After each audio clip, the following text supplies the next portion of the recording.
In this episode of the Dr. Clay Show, we're going to talk about a little-known strategy for fat loss: ice baths. Good morning, good afternoon, or good evening, and welcome to another episode of the Dr. Clay Show. As always, I'm your lovely and talented host, Dr. Clay Height, and it's a little cool out here. I mean, I'm in Northern California, and I wanted to live in California all my life as a kid. And I get here and it's cold sometimes. I thought the weather was absolutely perfect here all the time, but it's not. Sometimes it gets cold. But it being cold actually reminded me today of a good topic, a fat loss topic that I should share with you. Because I figure also, and just so that you've got an idea of what's coming up in future episodes of the Dr. Clay Show, we are going to, since it's the first of the year and most people focus on fat loss this time of the year, I'm going to slant most of the episodes, or a majority, let's say, of the episodes this next couple of months on fat loss, because I know so many of you are wanting to get in shape and get in shape quickly. So with this cold weather being upon us, or being upon me, it made me think of a tip, a fat loss strategy, if you will, which is ice baths. I'm sure you watched the intro, right? And you're probably not just walking in the room now. If you are, the topic today is ice baths, and I'm Clay Height, by the way. Okay, so with ice bath, what happens is when you get in the ice bath, and it doesn't have to be any certain amount of ice in there, as long as just fill your bath up with regular cold water, turn it on cold, and then put quite a few trays of ice in there, and it will get the temperature down nice and chilly, right?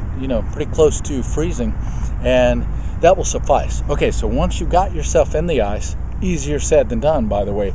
I've tried it. It's not easy.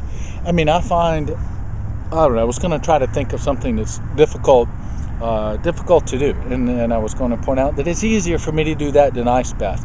Pretty much anything is easier for me to get myself to do than an ice bath, because it is so hard. It is, man, I'm getting anxious just thinking about it. Well, anyway, I have done ice baths before in preparation for a bodybuilding contest, or a couple of them.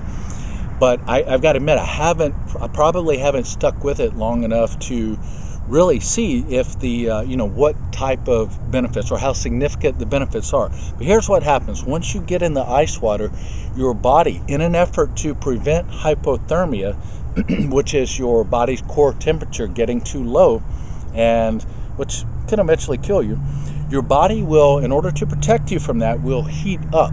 So your body will go through a process called thermogenesis, which means heat production. Thermo as in heat, genesis as in the formation of. So your body will undergo some serious thermogenesis, and it will start to produce more and more heat. Well, as that happens, your body burns more and more calories. So doing an ice bath is analogous to cardio-free cardio, sweat-free cardio maybe. That's what I can see. That's the title of a book now, Sweat-Free Cardio, which would be all about ice baths. So you get in there and basically your body heats up, burns more calories, and then subsequently burns more fat. And even some studies show, I'm stuttering, it's so cold out here. I was just stuttering.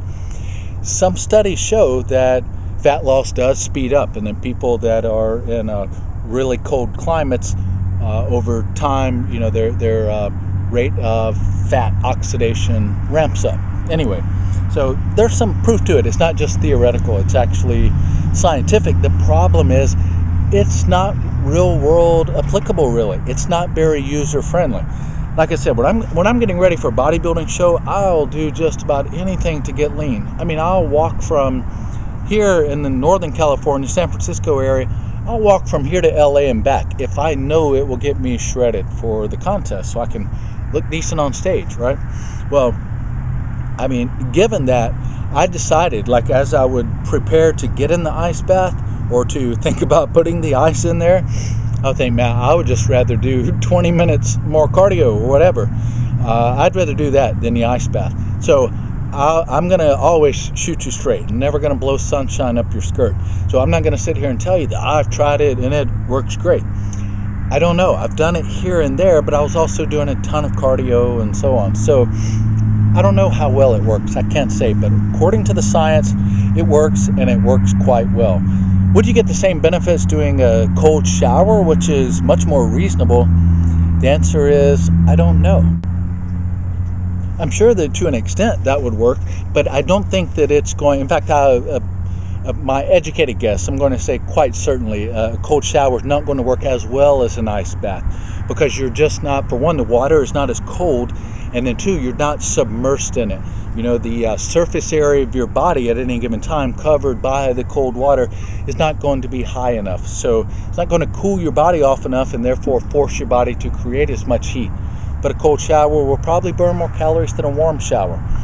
Anyway, and I'll leave you with this. It's kind of ironic that cold weather, in science, in physiology, exercise physiology, they call that the process by which your body heats up when it's really cold, like in an ice bath, they call that non-shivering thermogenesis. Non-shivering thermogenesis. I get the thermogenesis part. That makes sense. But it seems to me like it would be called shivering thermogenesis because you're shivering. And by the way, shivering is actually your body trying to warm up. It's your body shaking to burn more calories to produce more heat. Kind of interesting. Now you know why you shiver. Maybe I should retitle the name of this episode, retitle it Why You Shiver. But I digress.